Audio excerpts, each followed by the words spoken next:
Hi, I'm Cindy. Welcome to Positive Preschool Tips. Today I'm going to talk about 5 common mistakes people make when they're talking to preschool-age children.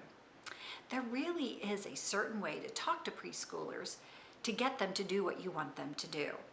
And there are some real obvious mistakes that people make that if you correct them, you might be able to get better results.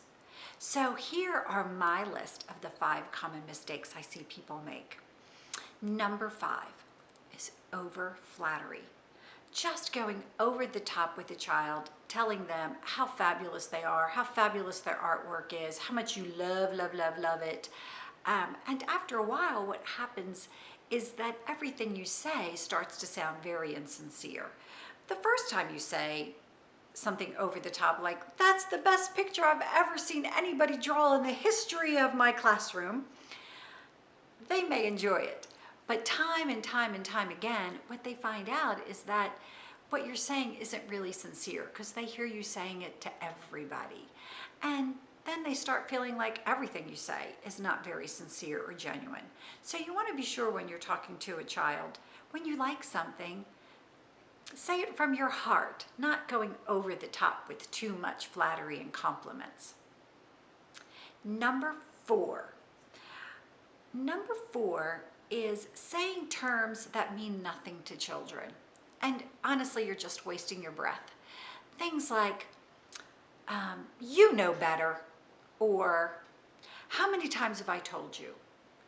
Or I have told you time and time and time again, you know how to do this. Well, the reality is maybe they don't because they're not doing it. And sometimes you really have to teach children how to behave. Much like you would teach them the alphabet, the numbers, colors, shapes, you really have to spell it out for them. They might not walk into your classroom automatically knowing how to behave in a preschool classroom. And quite frankly, you may have to tell them time and time and time again. Children learn through repetition, and you might have to find several different ways to tell them the same thing so that they are constantly hearing it and hearing it from different directions and hearing it from different ways so that they do know how it is that they're supposed to behave.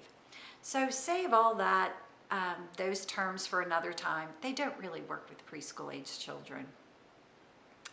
Number 3 is when you ask a child if they want to participate in something when they really don't have a choice. They are actually required to do it. So if a child is playing in the blocks and you want them to come over and work at an activity with you, I've heard teachers say, "Oh, Caden, do you want to come over here and work with me?" And Caden's in the blocks and he's like, "No, I'm good. I want to play here in the blocks." When what you're doing is you're asking him to come over and he doesn't have a choice. He's supposed to come over. So you want to do that in a very direct way. Instead of asking him, just tell him, "Caden, it's your turn. Come on over. You need to come here and sit and work with me." So be sure that you are stating things as a command and not a question when they don't really have a choice. Which brings me to number 2. Very similar to number 3 is when people say it, give a command directly, but then put the word "okay" at the end, which then turns it into a question.